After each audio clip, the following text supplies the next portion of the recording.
Assalamualaikum warahmatullahi wabarakatuh. Innal hamdalillah nahmaduhu wa nasta'inuhu wa nastaghfiruhu wa nastahdihi wa natubu ilaihi wa na'udzu billahi min syururi anfusina wa min sayyiati a'malina.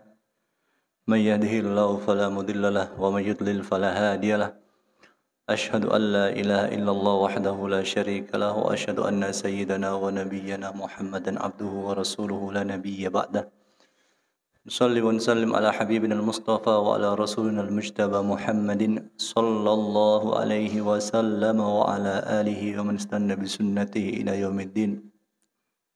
Allahumma anfa'na bima 'allamtana wa zidna ilman wa tuqan ya rabbal alamin. Alhamdulillah wa syukurillah. Para jamaah yang dimuliakan oleh Allah Subhanahu wa taala. Setelah memuji Allah, setelah berselawat kepada nabinya sallallahu alaihi wasallam, kami ingin berterima kasih kepada takmir masjid DKM yang berkenan untuk memberikan kami kesempatan sedikit sharing apa yang kami ketahui dan apa yang kami pelajari, baik itu di lembaga resmi ataupun di majelis-majelis ilmu. Dan kami pun berterima kasih kepada para jamaah yang berada di hadapan kami, wajah-wajah yang semoga akan selalu bersinar sampai di mahsyar, sampai nanti ketika kita berjumpa dengan Allah Subhanahu wa taala. Kami doakan para jamaah sekalian diberikan kebahagiaan Allah Subhanahu wa taala, diberikan kemudahan urusan dan bisa masuk surga tanpa hisab dan tanpa azab. Karena mengingat begitu beratnya hisab Allah Subhanahu wa taala, begitu susahnya lolos dari jeratan dosa, dan begitu susahnya seseorang bisa masuk surga. Dan tentu saja yang kita lakukan sekarang adalah termasuk salah satu cara untuk kita bisa masuk surga. Karena Nabi SAW bersabda, "Man salaka tariqan yaltamisu fihi ilman sahhalallahu lahu bihi tariqan ilal jannah." Artinya secara umum orang yang berilmu itu akan Allah mudahkan untuk menuju surga. Para jamaah yang dimuliakan Allah Subhanahu wa taala, kami cukup takjub ya dan heran. Ilmu ini ternyata begitu luas. Para jamaah sekalian, terutama masalah muamalah ini. Kami mempelajari muamalah, fikih muamalah itu mungkin sejak ya tahun 97, 98 sampai sekarang, fikih, kemudian sarhus ekonomi seterusnya. Ternyata begitu luas. Tingkatan atau strata pendidikan pun tidak menjamin bisa menguasai seluruh ilmu. Makanya kami cukup heran ketika ada seorang yang cukup mudah untuk memberikan statement ya tanpa melihat lebih dalam masalah itu. Makanya kan kita perlu berhati-hati para jemaah sekalian. Ada kaidah umum yang diberitahukan ke kita, misalnya oleh ulama atau ustadz atau orang besar. Namun itu pun bisa kadang tidak berlaku pada kasus-kasus tertentu. Dan kalau orang tidak paham ini, maka yang jadi masalah adalah semuanya dipukul rata. Ya. Makanya betul kata Nabi SAW, nanti ya, innallaha la yaqbidul ilma intiza'an yantazi'u min qulubil ibad. Sesungguhnya Allah tidak mencabut ilmu itu dari hati hamba langsung. Namun Allah itu mengangkat ilmu dengan cara biqabdil ulama, dengan cara mewafatkan ulama. Kemudian kalau para ulama telah wafat, apa yang terjadi?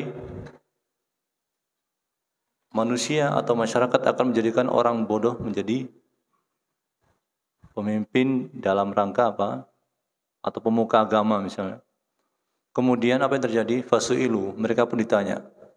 Fa'aftau bi ghairi ilmin, dan mereka pun akan berfatwa tanpa ilmu. Fadallu adall, dan akhirnya sesat dan menyesatkan.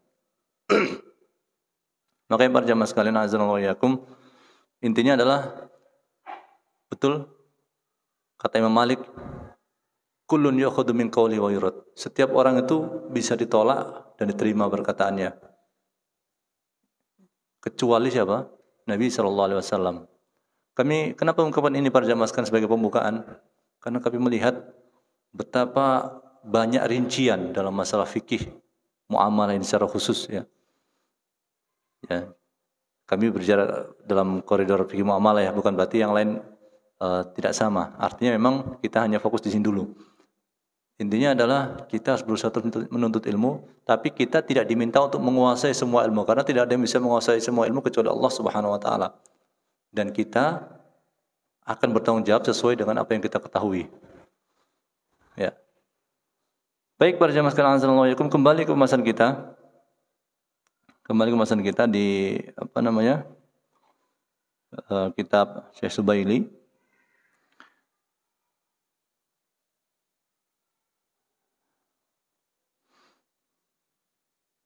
Kita di syarat sah jual beli sudah ya.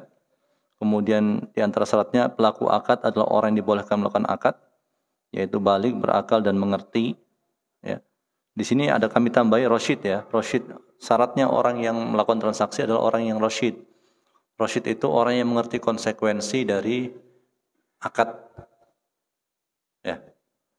Soalnya ada orang yang tua tapi tidak mengerti konsekuensi akad. Dia beli-beli saja tapi tidak mengerti. Maka ini tidak, kalau orang ada seperti ini, maka dia tidak terpenuhi pada dirinya syarat jual beli. Apa bedanya rukun dan syarat? Kalau rukun, para jamaah sekalian, rukun jual beli nih, itu kalau rukun ini nggak ada salah satunya, itu nggak mungkin terjadi secara khusus ya. Nggak mungkin terjadi jual beli itu. Nggak mungkin terjadi jual beli itu. Tapi kalau syarat, itu bisa terjadi tapi bisa nggak sah. Syaratnya nggak ada, syaratnya misalnya hilang satu. Syarat jual beli hilang.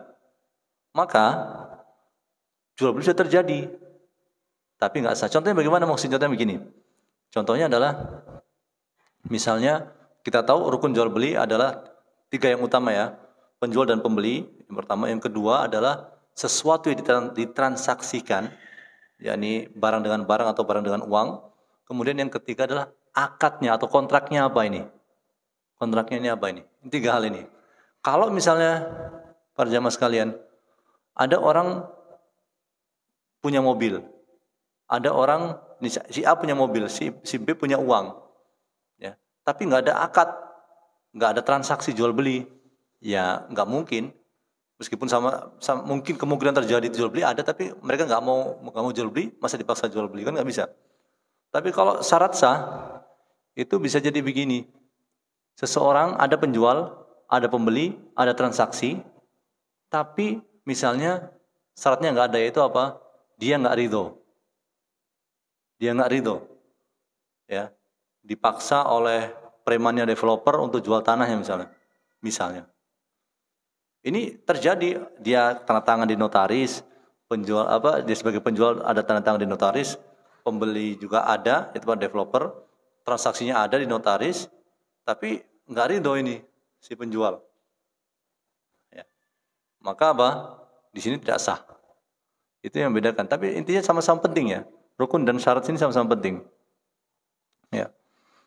Kemudian selanjutnya para jamaah sekalian, harta yang menjadi objek transaksi telah dimiliki sebelumnya oleh kedua belah pihak. Ya. Misalnya, orang yang melakukan jual beli itu harus memiliki apa yang dia transaksikan. Ya, penjual punya barang, milik dia barang itu, pembeli punya uang. Ya. Maksudnya apa? Jangan sampai itu uang orang lain atau barang orang lain. Makanya kalau misalnya orang mencuri nih, ya. Kemudian uang curian itu dipakai untuk bertransaksi. Ya. Kalau si penjual tahu, ya ini nggak sah, karena bukan uang dia. Ya. Bukan uang dia. Tapi beda kalau orang dapat dari riba. Rentenir dia ngutangin orang uang, kemudian dia dapat berlebih, ya, dapat return ya dari hutangnya itu, kemudian dia pakai belanja. Itu nggak ada masalah. Cuma memang nanti ada rincian yang lain. Intinya saat itu nggak ada masalah. Beda dengan pencurian ya, beda dengan perampokan. Yang itu didapatkan dengan cara apa? Pemiliknya tidak ridho. Termasuk apa para jamaah sekalian? Mobil bodong. Yang jelas itu dari curian. Motor bodong yang jelas itu dari curian. Soalnya kan bodong itu kan nggak tahu ya, bisa jadi hilang suratnya. Kita nggak bisa menuduh. Tapi kalau memang jelas, kalau memang jelas itu, maaf ya, motor itu hasil curian. Jelas pasarnya di situ memang rata-rata. Dan kita datang ke sana cari yang murah. Ya nggak boleh. Kenapa? Itu bukan barang dia. Barang curian. Perjamaah sekalian, paham ya? Kalau ada pertanyaan, dipotong aja. Kalau korupsi gimana? Kalau korupsi betul, dia mencuri harta rakyat. Harta rakyat kan? Nah, terus gimana Muhsin? Sekarang orang korupsi kan, maaf ya, biasanya korupsi itu kan pejabat. Pejabat itu kan punya gaji. Ya. Pejabat itu kan punya gaji. Jadi tercampur ini. Apakah gaji dia atau hasil korupsi? Kalau misal dia beli mobil, gaji dia misalnya 10 juta misalnya. Kemudian dia beli mobil cash 2 juta. Berarti apa? Berarti ada sebagian itu hasil apa? Gaji dia, sebagian hasil korupsi. Ya kan?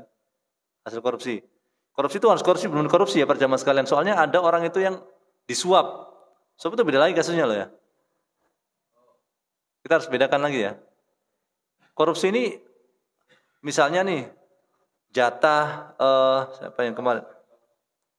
Jatah bansos kemarin tuh kasus dilaporkan di Cirebon ya, apa ya?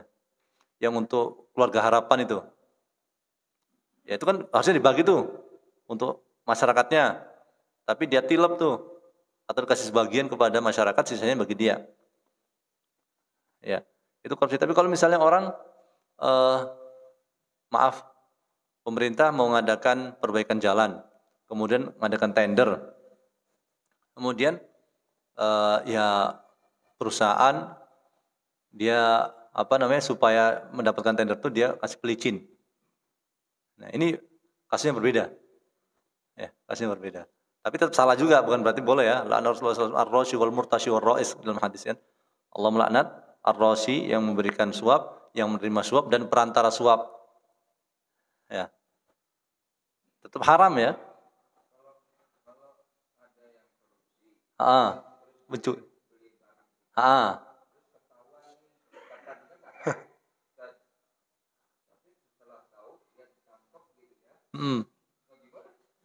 Ya, barangnya kalau misal pemerintah, misalnya kamu, misalnya saya penjual ya, saya penjual properti misalnya, mungkin kamu termasuk sindikat pencucian uang ya, karena kamu mau menerima transaksi dari koruptor misalnya.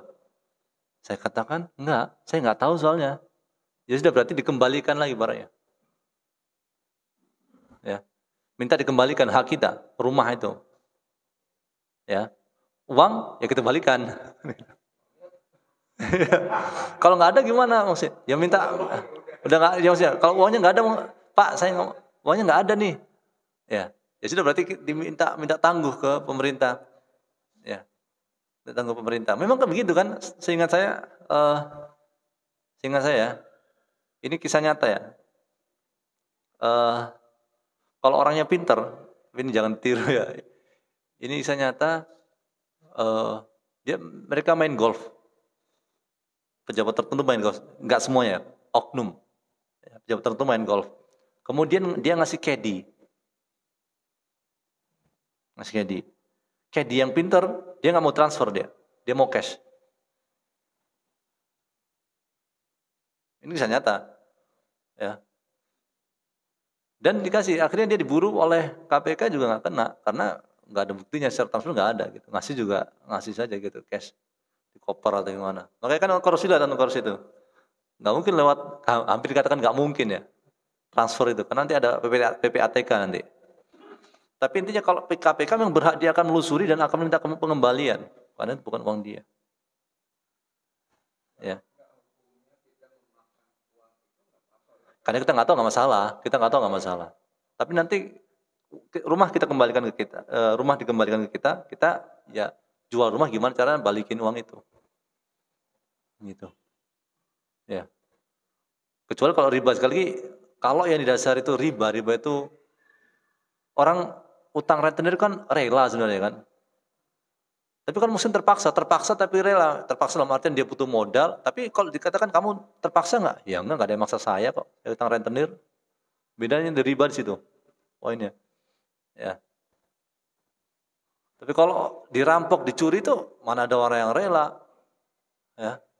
Nggak ada orang yang rela. Ya. Nmax. Ya, misalnya digotong oleh tim. Ya, tim pencuri. Ya nggak rela gitu ya. Jadi intinya para jamaah sekalian, tapi kita nggak perlu bertanya kamu dapat korupsi ya, nggak pernah juga gitu. Kalau kita jualan ya nggak gitu juga gitu ya. Biasa saja. Kenapa? Iya. Sangat mengherankan para jamaah sekalian. Ini sangat oknum ya. KTP-nya Muslim, tapi perbuatannya perbuatan orang ateis, nggak percaya Tuhan. Buktinya apa, Muhsin? Ada yang ketangkep setelah sekian tahun. Berarti selama ini dia nggak takut sama Tuhan, nggak takut sama Allah Subhanahu Wa Taala, ya kan? Ya, berarti dia percaya ada Tuhan nggak sih sebenarnya? Pertanyaan tuh, kan gitu. Tanda tanya besar. Berarti apa? KTP itu cuma status saja. Seakan-akan perbuatan dia mencerminkan dia nggak percaya Tuhan, ateis, kan gitu kan? Ya, makanya sekali lagi, ya ini oknum ya, nggak semuanya seperti ini tentunya. Ya. Namun sekali lagi kita hanya berharap semoga Allah Subhanahu Wa Taala terus memperbaiki keadaan kita dan para pemimpin kita tentunya. Jadi para jamaah sekalian, jadi ini harus jelas. Kalau misalnya wakil dari si penjual atau pembeli itu berhak melakukan jual beli, meskipun bukan uang dia, meskipun bukan barang dia.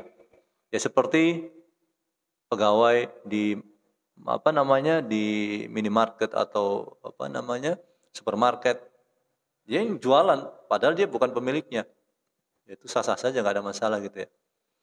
Karena apa? Karena memang dia mewakili pemilik, ya kan gitu.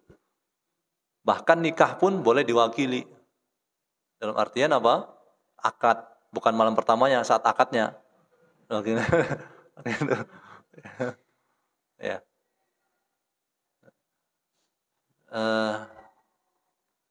Ulama fikih itu banyak memberikan perincian ya dalam masalah-masalah seperti ini. Kalau kita merujuk ke kitab-kitab ahli fikih, tapi tentu kita akan nanti takut terlalu melebar ya. Jadi materi kita akan ketinggalan. Nah, kembali ke masalah kita. Tapi ada para jamaah sekalian yang izinnya seperti Nabi SAW ngasih izin untuk beli kambing saja.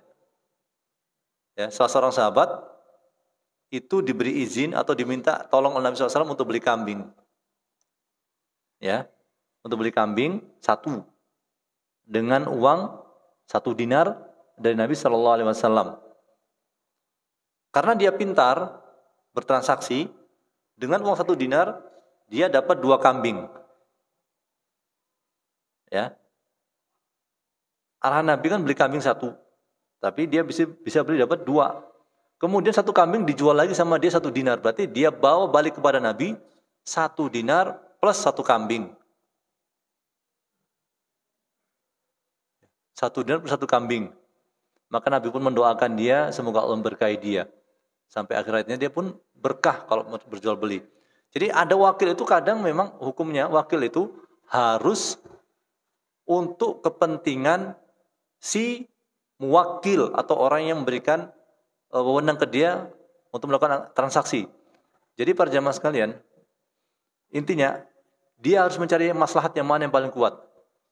Misalnya ini ada pegawai, ini kisah nyata ya, misalnya warung Padang, kan ada petugas yang tugasnya itu apa?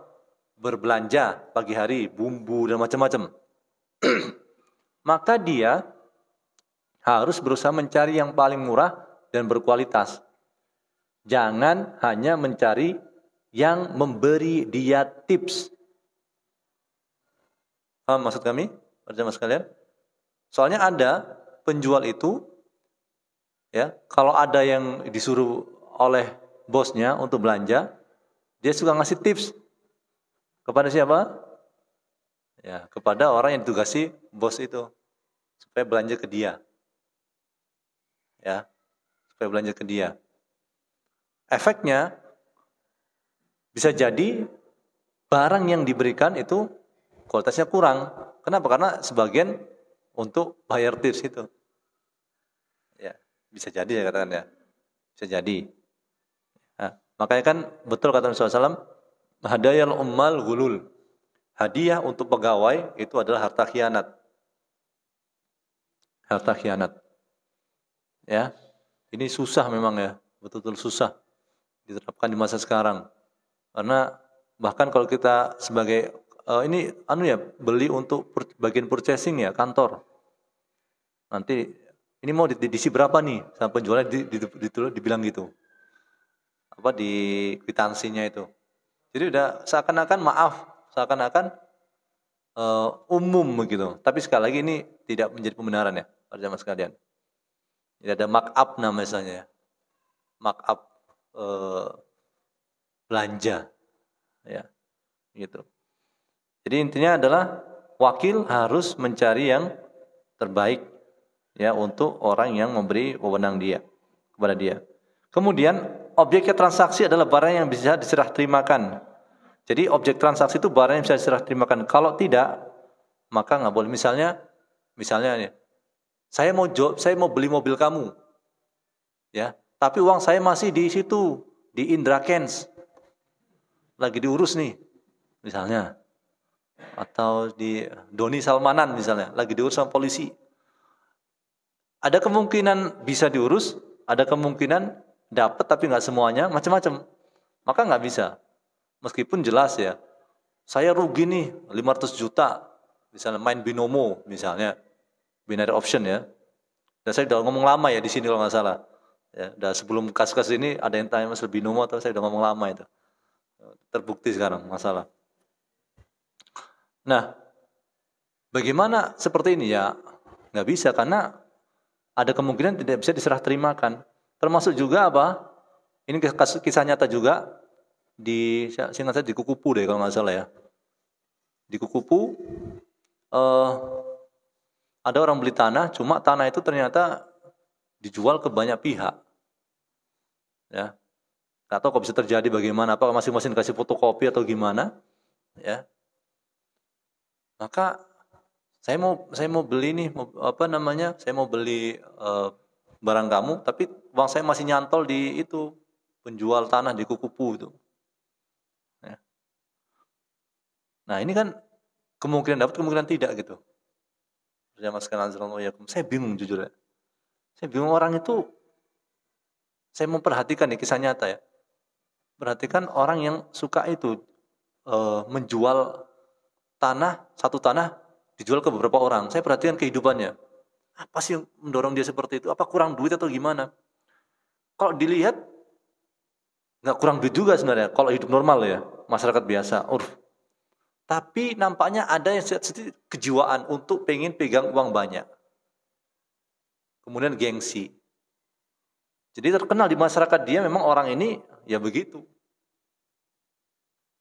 Ya, berarti termasuk orang yang nggak rosyid sebenarnya. Nggak memperhitungkan efek. Dan ini ada para jamaah sekalian. Makanya antum melihat ada orang hutang, maaf ya, debt collector tuh keluar masuk. Sampai tetangga itu hafal. Kenapa? Ada yang nungguin depan rumah, ini ya. Ini kejiwaannya bermasalah. Ya, kejiwaannya bermasalah.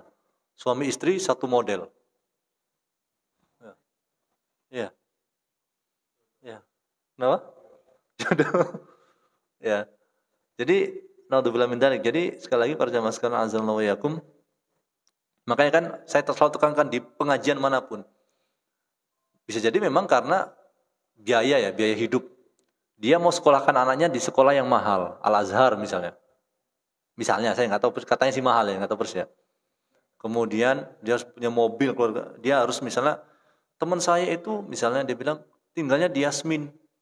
Masa saya tinggal di gang sempit, saya harus tinggal di Yasmin juga. Ngomong ke suaminya, oke, sama-sama kan satu model. Tapi gitu, mempertahankan untuk menjaga itu gaya hidup itu dengan cara membeban diri melebihi kemampuan. Ya, membeban diri melebihi kemampuan. Ya. Maka ini jadi masalah kasus nyata para jamaah. Ada yang tanya kepada kami, Ustadz saya mau hutang ke bank karena anak saya butuh biaya sekolah saya 20 juta. Kenapa harus dipesan di sekolah itu? Ya biar agamanya bagus Ustadz. Saya tanya, emang nggak ada yang lain? Nah, itu. Ya, ini poinnya para jamaah sekalian. Jadi jangan membeban diri melebihi kemampuan yang Allah bebankan kepada kita. Allah saja, kalau kita sholat nih, nggak mampu kita berdiri, sholli qa'iman fa lam tastati fa qa'idan. Kalau nggak mampu ya duduk. Fa lam tastati fa ala janbin. Kalau nggak mampu ya berbaring di atas lambung. Nah itu sholat loh ya. Apalagi sekolah. Pesantren kan bisa dilihat tuh. Mana yang mahal, mana yang tidak gitu. Ya. Kan gitu. Kalaupun nggak mampu, mungkin nggak mau menyekolahkan anak di pesantren, apakah dia berdosa? Ya nggak berdosa juga. Siapa yang bilang berdosa? Saya ingin tanya, siapa yang bilang kalau anaknya nggak sekolah pesantren dosa orang tuanya? Kalau nggak mampu. Soalnya ada orang tua yang bilang, pokoknya untuk pendidikan anak, apapun saya lakukan. Oke, nggak ada masalah. Tapi jangan Jangan menyengsarakan orang lain, jangan merugikan orang lain dengan cara hutang atau merugikan diri sendiri. Yang efeknya kemana-mana. Pada jamaah sekalian. Ya. Contoh misalnya. Ustadz Dr. Firanda Andirja, apakah dia dari pesantren yang dari awal? Enggak, dia dari UGM misalnya beliau. Bisa jadi orang itu tergantung kecondongan hatinya kepada ilmu agama. Meskipun dia asalnya umum, ya bisa jadi kalau belajar ilmu agama juga bagus, nggak sedikit. Ya, Ustadz Amin Nur Baiz, kemudian Ustadz Firanda ya. Banyak Ustadz tidak sekolah umum tapi berhasil juga dalam agama maksud kami ya. Jadi poinnya para jamaah sekalian, poinnya di situ. Yang penting kita mendidik maksimal. Mendidik maksimal. Jadi kalau mampu ya jangan pelit-pelit ya. Jangan pelit-pelit untuk untuk les anaknya saja 1 juta misalnya 1 bulan. Masa untuk TPA yang 100.000 diutang ya enggak logis ya setiap bulan. Ya, enggak logis gitu ya. Jangan pelit-pelit untuk agama gitu. Tapi kalau enggak punya jangan dipaksakan seperti kasus yang tadi. Ya, kasus yang tadi. Baik, ada pertanyaan? Sambil kita lanjutkan. Yang berikutnya, kenapa harus barang itu bisa serah terimakan? Karena Nabi SAW melarang dari jual beli gharar. Jual beli gharar ini jual beli yang ada kemungkinan kita bisa dapat, ada yang kemungkinan tidak bisa kita dapat. Dan ini banyak macamnya para jamaah sekalian ya. Gharar itu bisa jadi misalnya gini, orang beli kalau di marketplace itu mystery box. Kita beli mystery box 110.000 tapi di kota itu barangnya nggak tahu. Bisa jadi itu barang yang kita. Tapi ada yang dibolehkan karena kebutuhan. Misalnya orang beli wortel. Wortel itu kan dalam tanah ya. Enggak wortel sekalian. Apakah kalau mau jual tuh dicabut dulu semuanya supaya ngelihat? Enggak kan? Ingin tanya, apakah petani harus mencabut dulu semuanya supaya pembeli melihat wortelnya? Enggak. Tapi ini ada ahli yang akan mengukur. Ya. Soalnya wortel itu kan ya, atau misalnya yang pokoknya umbi-umbian di dalam tanah itu. Ya. Kadang orang itu sudah waktunya panen nih ya. Kemudian ada yang memperkirakan, kayaknya 1 hektar ini hasilnya sekian. Saya bayar misalnya. Sudah waktunya panen ya, belinya. Saya ngomong sudah waktu panen nih. Dan yang melakukan perkiraan itu adalah orang yang memang ahli di situ. Ya, memang ahli di situ. Maka ya nggak apa-apa gitu ya. Ya, kalau nanti misalnya nih termasuk mau Idul Adha nih, beli sapi dari Bali, sapi dari Nusa Tenggara Barat dikirim ke Bogor. Nanti bisa jadi terjadi penyusutan. Apa yang ditimbang di sana beda ketika sampai di Bogor. Kenapa? Bisa jadi karena sapinya stres. Nggak tahu stresnya kayak apa sapi, tapi stres di jalan mungkin nggak mau makan, jadi kurus. Maka itu ada perkiraannya nanti. Kalau mau ditimbang ulang di Bogor sah-sah saja. Tapi kalau misal diperkirakan saja kebiasaannya begini, satu saat jadikan contoh untuk yang lain, masing-masing kurangnya misalnya 10 on misalnya. Ya, ya sah-sah saja gitu ya. Gitu. Atau kalau mau jual, nggak usah hitung-hitungan kilo. Pokoknya saya jual sekian banyak deh, terserah kamu. Itu boleh juga. Ya, boleh juga seperti itu. Makanya kalau misalnya takmir nanti mau mengadakan kurban, ya, kurban misalnya, ya bisa ngomong pokoknya usianya sekian atau range range beratnya sekian. Range kita kasih range, bukan memastikan gitu. Ya, ya, bukan memastikan. Soalnya kalau memastikan susah ini. Harus sesuai karena takmir nanti sebagai apa? Sebagai wakil dari pembeli atau masyarakat yang ingin kurban. Ya. Maka sekali lagi perjamaah sekalian ya ada keringanan. Ya, ada keringanan. Termasuk juga all you can eat misalnya. All you can eat saya nggak pernah ya, saya nggak tahu juga gitu ya. Saya nggak paham. Tapi kata orang bayar sekian kemudian makan sepuasnya. Saya nggak tahu benar nggak tuh. Ya. Maka ada yang mengatakan nggak boleh, ada yang mengatakan nggak boleh karena dia apa namanya ini nggak jelas ini. Makan yang dimakan berapa. Gitu. Tapi pendapat yang cukup kuat yang kami lihat adalah diperkirakan. Dia biasanya mampunya berapa. Kalau memang mampunya dia 100.000, antara kurang lebih dikit, ya nggak apa-apa gitu. Biasanya makannya dia itu misalnya lagi lapar-laparnya atau memang barangnya memang kelasnya tinggi. Meskipun sama nasinya tapi beda nasi. Nasi mandi sama nasi kebuli sama nasi biasa. Itu kan beda kan. Ya. Biasanya kalau nasi mandi 100.000 memang. Ya nggak apa-apa kalau memang tuh mirip-mirip ya. Diperkirakan kalau dia makan di yang apa namanya restoran Middle East biasanya segitu, kemudian masuk El Jokin segitu nggak masalah. Tapi kalau misalnya jauh, ya jangan. Biasanya antara dia kebiasaan dia dengan yang El Jokin itu jauh, jangan makan di situ. Gitu. Ya. Termasuk juga ya saya nggak tahu nih kalau apa namanya saya nggak tahu ya di sebagian warteg tapi nggak semuanya ya. Sebagian warteg ada orang makan-makan dulu, kemudian bayar belakangan. Ya ada sebagian ustadz yang mengkritisi ini gitu.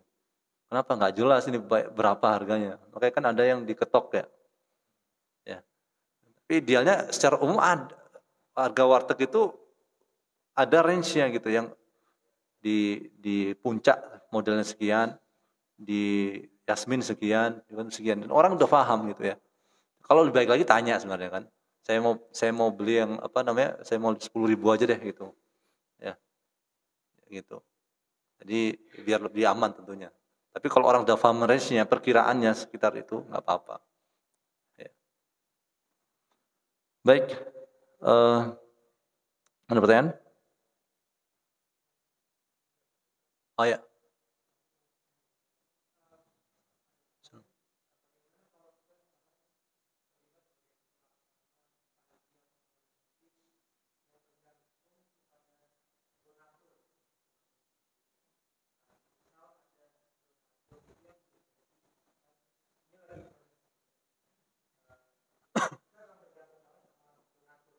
Oh,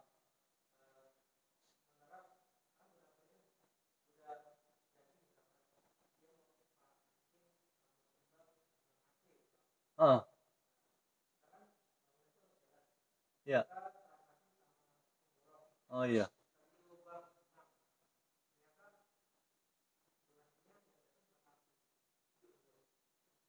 Durasi nggak datang apa? Ya, ya, ya,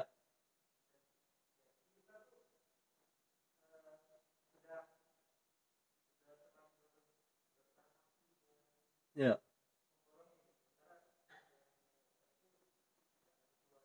ya.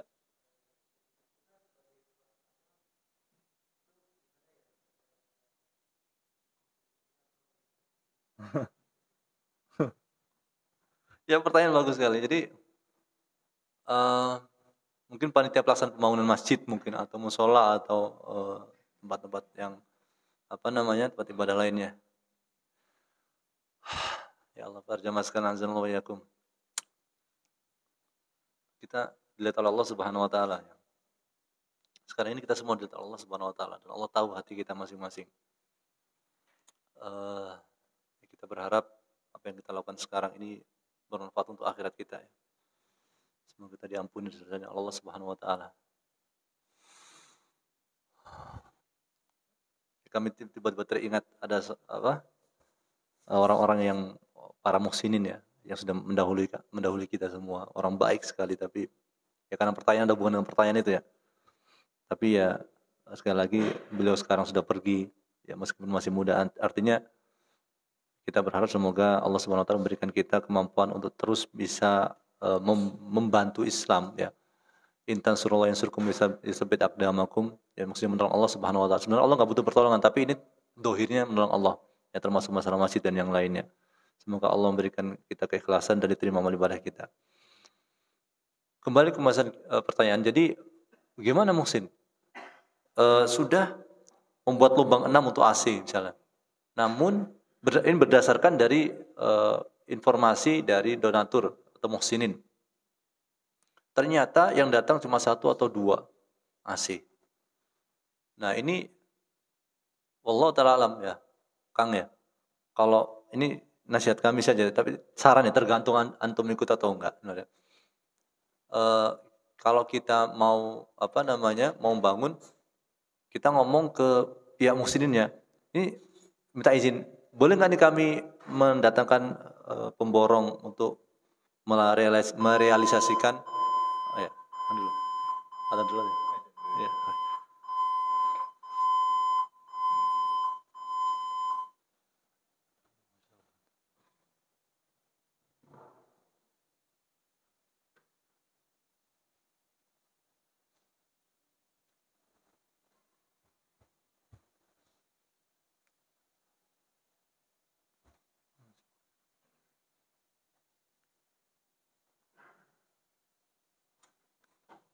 Baik, pertanyaan tadi. Jadi idealnya ini usul saja, yaitu ketika memang donatur atau muhsinin itu menyampaikan akan mensupport misalnya pemberian 6 unit AC, air conditioner, maka takmir bisa langsung ngomong, kalau begitu kami menghubungi pemborong ya, Pak ya, gitu. Jadi dia tahu konsekuensi dari omongan dia gitu. Ya, kalau dia bilang, oh ya silahkan, itu berarti apa? Dia insya Allah akan berusaha komitmen. Tapi kalau misalnya ngomong saja, misalnya saya akan ngasih ya, insya Allah, ini agak berat ngikatnya sebenarnya. Agak berat ngikatnya, karena memang orang itu janji ngasih hadiah itu kan enggak istilahnya wa'ufu bil ahdi innal ahda kana mas'ula, kata Allah Subhanahu wa taala, penuhilah janji ya. Itu arahan Allah kan, penuhi janji, tapi hukumnya apakah mengikat di pengadilan? Sebenarnya enggak mengikat. Ya, enggak mengikat. Antara dia dengan Allah saja. Orang suka janji tapi mengingkari ya termasuk tanda tanda munafik kan gitu kan. Idza hadatsa kadzaba wa idza wa'ada akhlafa wa idza tumina khana. Tanda munafik itu kalau dia ngomong berdusta, kalau dia berjanji dia ingkari, kalau dia beri amanat dia khianat. Ya. Dia hubungan dia dengan Allah buruk. Tapi dengan secara hukum pengadilan itu memang tidak mengikat janji itu. Ya. Maka kalau sudah terjadi gimana Muhsin? Ya berarti gimana ini? Udah buat lubang 6. Ya gimana cari donasi yang lain gitu. Cari donasi yang lain. Ya. Dan juga kami sarankan, ini soalnya ada kasus juga, saya nggak tahu di mana, tapi ada kasus juga misalnya panitia pembangunan utang dulu ke pihak material, baru kemudian minta. Ya ini resiko juga sebenarnya. Ya kalau nggak ada omongan, tiba-tiba ya pokoknya kita bangun, target kita tahun ini adalah bikin masjid ini tingkat 2. Ya, insya Allah adalah. Pokoknya ini kan di jalan Allah kan, insya Allah ada sudah. Hubungi material, kemudian baru dia ngasih plang gitu ya.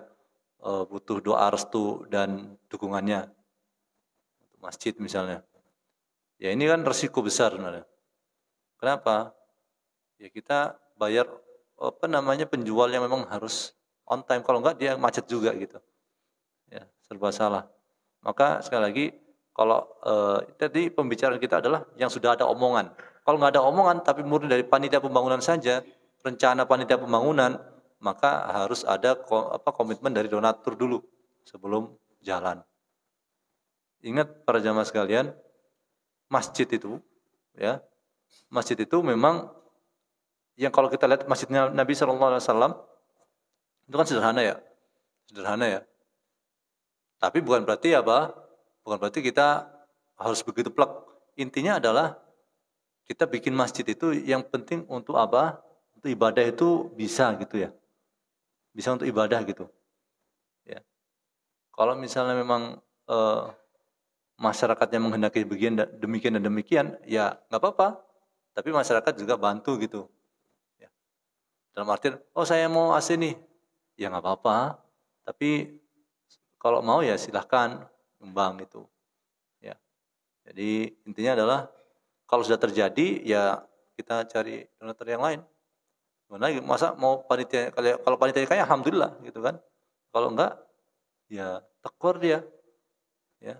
Tekor karena jangan sampai mengorbankan uang belanja istri dan anak untuk bangun masjid. Kalau memang itu butuh-butuhan pokok lah ya. Ya, kalau kebutuhan pokok. Jadi jangan sampai saya mau seperti Abu Bakar As-Siddiq. Ya nggak apa-apa. Tapi anak istrinya juga udah siap. Paham saya ya? Abu Bakar Siddiq kan datang kepada Nabi dengan seluruh hartanya kan? Umar dengan separuh hartanya. Tapi anak istri sudah siap. Jangan apa? Sepihak. Gitu ya. Misalnya ini uang sekolah anak bulan ini, kemudian uang belanja, semuanya, itu masjid saja. Ya. Gak apa-apa, pokoknya Allah ganti. Iya betul ya. Mana qasad shadaqatan minuman, tapi tidak apa istilahnya? Maaf ya, brutal begitu dalam tanda kutip. Dalam tanda kutip ini enggak berarti jelek ya, sekali lagi enggak ada perhitungan ya. Sekali lagi Abu Bakar itu beliau sekali lagi sudah menyiapkan keluarganya. Kalau keluarganya belum siap jadi masalah besar. Sedekahnya oke, tapi bisa jadi maaf ada terjadi perceraian misalnya. Itu kan jadi masalah. Ya. Soalnya kami melihat sebagian tempat itu begitu para jemaah sekalian. Orang disuruh sedekah, misalnya, ayo sedekah, nanti diganti Allah 10 kali lipat, 10 kali lipat, misalnya kan. Mungkin ditodong di majelis mungkin ya. Ditodong di majelis, begitu ya. Akhirnya apa? Ya nggak tahu kemana duit itu. Kemudian juga nggak jelas. Orang kan memang semangat di masjid ya, tapi begitu pulang kan nanti dia punya keperluan. Tapi sekali lagi harus balance orang itu. Ummatan wasaton, pertengahan, tidak berlebih-lebihan dan tidak mengurang-urangi. Ya. Ada soalnya di orang yang itu pokoknya lillahi ta'ala, betul, bagus sekali. Tapi masalahnya, apakah sekolahan anak saya bisa dibayar dengan lillahi ta'ala aja ya Pak ya? Kemudian apakah tukang listrik dibilang Pak lillahi ta'ala aja ya Pak ya? Apakah tukang air dibilang Pak lillahi ta'ala saja ya Pak ya? Paham maksud kami ya? Para jemaah sekalian, ada orang lain yang terikat dengan kita. Ya. Tapi kalau semuanya sudah siap, ya ahlan wa sahlan. Keluarga siap, misalnya nggak pakai PLN nggak apa-apa. Nggak pakai air itu nimba air sumur biasa, siap nggak masalah, bagus itu sudah bakar asidik dan keluarga. Gitu poinnya para jemaah sekalian. Jadi nggak berlebihan dan juga tidak mengurang-urangi. Jadi itu para jemaah sekalian. Ada pertanyaan lain? Ya. Assalamualaikum warahmatullahi wabarakatuh.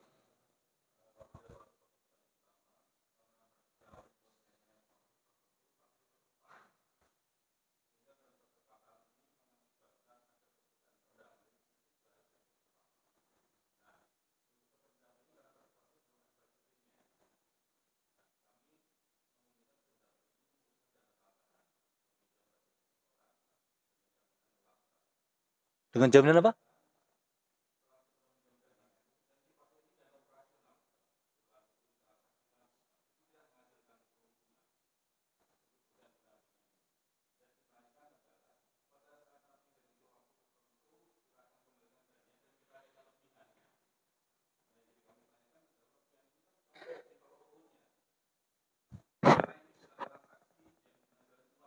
Hmm.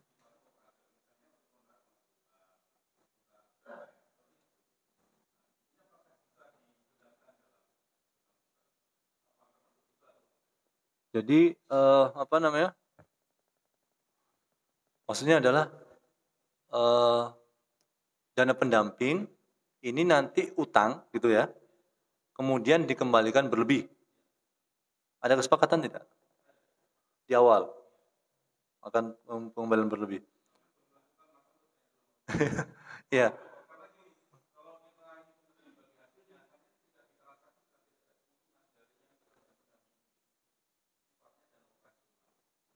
ya. Sebenarnya gini bisa, misalnya kalau saya misalnya ada ini apa namanya kalau orang maksa mau mau ke konsultan misalnya, ya, perlu banget konsultan, maka kita minta pihak bank ya pihak bank untuk menjual ke kita jasa konsultan. Kita bayar berlebih ke bank syariah itu nggak ada masalah. Dengan catatan, ya tadi nggak ada keterlambatan. Maksudnya gimana maksudnya? Maksudnya gini, jadi kalau saya kasih contoh lain, kasus misalnya, saya sudah kadung misalnya ya, bukan saya atau orang lain ya, A, misalnya dia kadung sudah di semester akhir kuliah, ya, dia harus bayar untuk semester akhir, dia nggak punya uang.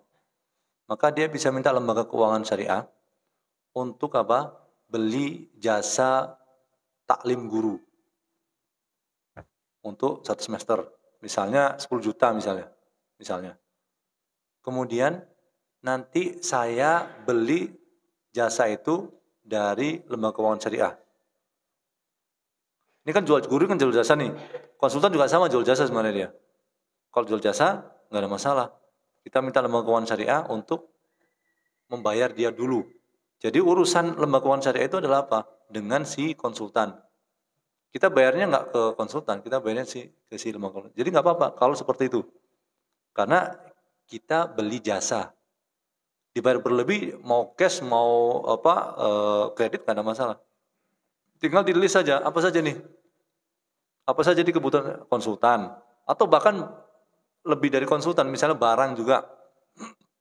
Ya, barang tambahan misalnya dia butuh jasa untuk traktor misalnya atau tambahan alat berat, ngomong semua ke lembaga keuangan syariah itu, saya mau ini, ya, kamu hubungi mereka, ya, kamu bayar ke mereka, nanti saya apa namanya saya beli ke kamu dengan nilai yang berlebih dari modal kamu tentunya, itu nggak ada masalah seperti itu. Tapi kalau kita hubungi kita dapat uang dari lembaga keuangan itu, kemudian kita bayar berlebih, tidak bisa. Dan ini bisa dilakukan. Saya menghubungi beberapa lembaga keuangan, mereka juga jual jasa untuk apa? Untuk apa namanya? Mereka memberikan produk mereka adalah menjual jasa, termasuk sekolahan ya tertentu. Begitu. Ya, silakan.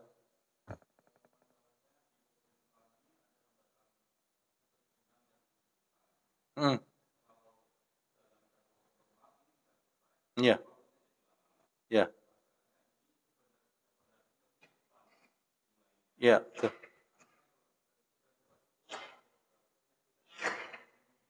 Hmm,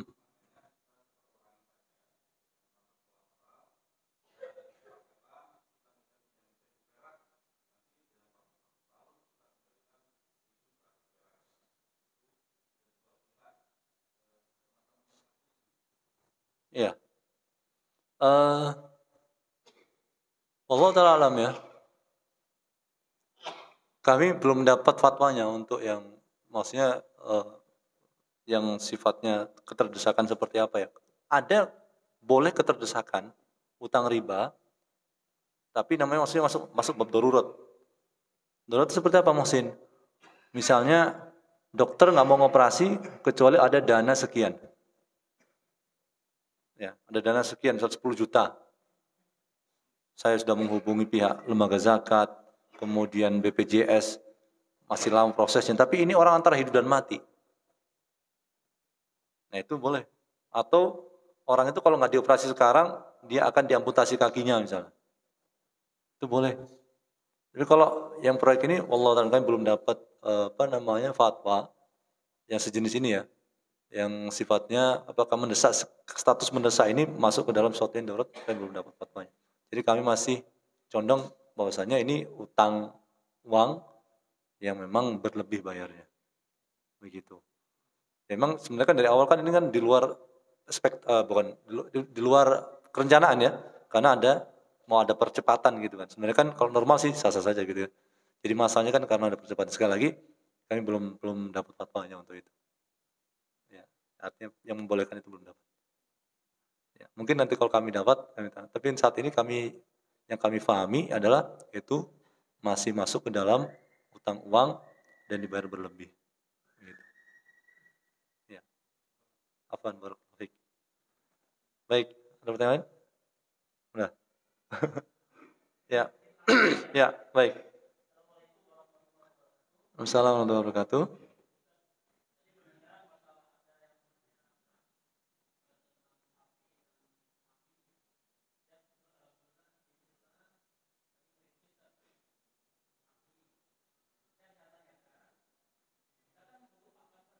Ah,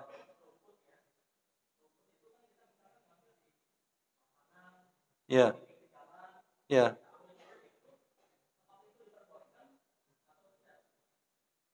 ya.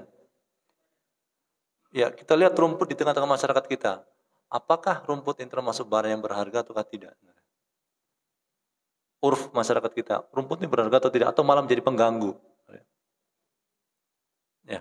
Kalau dia itu sebagai, maaf ya, pengganggu, misalnya lapangan sebenarnya untuk main anak-anak ya. Sebenarnya biasanya mereka juga membayar orang untuk memotong ya. Tapi kita bantu dengan kita ambil aja ya, Pak ya. Ya kalau memang itu mengganggu, nggak berharga ya nggak ada masalah. Ya.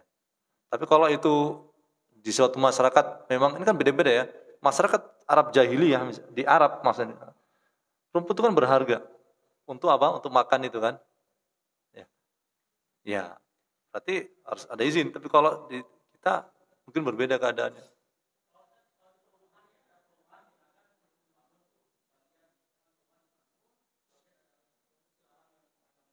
Ah.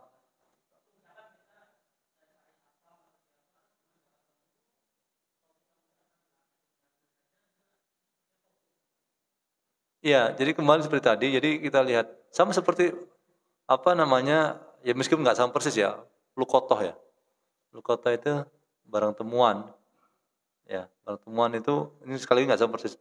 Kalau ada uang 100 rupiah jatuh, 100 rupiah jatuh, ini kira-kira masyarakatnya ini lihat penting atau tidak gitu, 100 rupiah atau 50 rupiah kalau ada ya. Sekarang kan paling kecil 100 rupiah. Ini orang nyariin nggak kalau jatuh 100 rupiah nih? Dia harus nyariin muter gitu. Kalau nggak nyariin ya, buat kita meskipun saya pribadi nggak ngambil kalau seperti itu ya, biarkan aja. Tapi orang daripada mungkin dikasih orang lain gitu, orang miskin misalnya diambil dikasih orang miskin, nggak apa-apa. Jadi makanya kembali kepada urf di sini, rumput ini. Kalau misalnya tadi kasus di perumahan, ya, kalau misalnya itu malah membantu, ya saya pikir tidak masalah. Ya.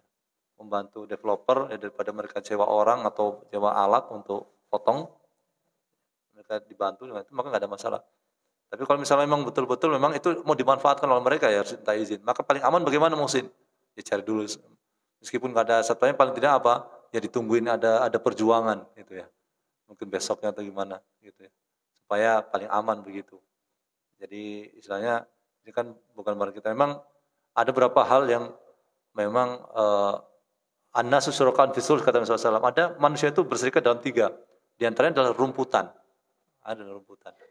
Tapi ini nggak secara mutlak. Nanti kalau ada rumput di tanah tertentu emang dia biasanya digunakan, yaitu nggak bisa. Tapi hukum asalnya memang rumput ini termasuk sesuatu yang diperserikatkan oleh masyarakat gitu. Kalau kata Nabi SAW ya, air, rumput, ya, kemudian api, ya, ya api. Makanya kan ini ada sebagian ulama mengatakan listrik itu adalah milik negara, nggak boleh di swasta gara-gara ini, karena itu termasuk api, gitu ya. Tapi bahasannya panjang. Intinya adalah para jamaah sekalian, ya memang meskipun berserikat, tapi untuk menghindari fitnah, maka kita ngomong. Gitu ya. Baik, insya Allah kita lanjutkan pada kesempatan yang akan datang dan Insyaallah pada kesempatan akan masalah qobot ya, tolong diingatkan kalau kami lupa, qobot itu lebih dalam nanti. Dan tentu saja sekali lagi, eh, Allah melihat kita, ya Allah ya Rahman ya Aziz ya Ghaffar ya Jabbar, kita butuh kepada Allah Subhanahu wa taala, kita butuh banyak masalah yang kita hadapi bersama sekalian, dan kita sangat butuh Allah Subhanahu wa taala setiap detik. Setiap detik kita butuh Allah. Tidak ada manusia yang tidak butuh Allah. Maka jangan sombong dan jangan sekali-kali mengikat dan membatasi Allah dengan matematika manusia. Kita sangat butuh keajaiban dalam setiap kehidupan kita. Kita ada yang sakit, ada yang susah sembuhnya, ada yang lama menderita sakit. Allah Maha mampu. Allah Maha mampu untuk menyembuhkannya dalam waktu yang singkat. Dan Allah mengatakan, "Qala rabbukum ud'uni astajib lakum." Rabb kalian telah mengatakan, "Berdoalah kepadaku, niscaya akan aku ijabah." Allah melihat kita sekarang. Maka keraguan apa lagi yang ada dalam hati kita untuk minta kepada Allah Subhanahu wa taala? Apalagi yang menjadikan kita terhalang untuk minta kepada Allah secara total tanpa ada keraguan. Jangan sampai kita kalah dengan umat sebelah yang selalu mengandalkan keajaiban dalam ceramah-ceramahnya. Ya, kita harus minta keajaiban dari Allah dan Allah sangat mampu. Innallaha ala kulli syai'in qadir. Apabila Allah menginginkan sesuatu maka tinggal kun fayakun. Maka semoga saja perjamaah sekalian di tempat dan di majlis yang mulia ini kita mohon kepada Allah yang Maha Agung dan yang Maha Tinggi dan yang Maha mendengar serta Maha melihat dan mengetahui hati kita. Ya Allah, mudahkanlah Engkau mengurus hajat kami ya Allah. Sampaikanlah kemudahan untuk kami ya Allah, mudahkanlah kami dalam semua urusan kami. Mudahkanlah semua urusan kami ya Allah. Angkatlah penyakit dari diri kami ya Allah. Angkatlah penyakit dari diri kami. Ampunilah orang tua kami yang telah mendahului kami, kakek nenek kami, semua orang-orang yang telah mendahului kami, yang mereka telah berjasa untuk Islam, berjasa untuk kaum muslimin. Dan ampunilah dosa kami ya Allah, Engkau Maha Kuasa. Rabbana dhalamna anfusana wa lam taghfir lana wa tarhamna lanakunanna minal khasirin. Subhana rabbika rabbil izzati amma yasifun. Subhanakallah bihamdika asyhadu an la ilaha illa anta astaghfiruka wa atubu ilaik. Wa sallallahu ala nabiyina Muhammad wa ala alihi wa sahbihi wasallam. Assalamualaikum warahmatullahi wabarakatuh.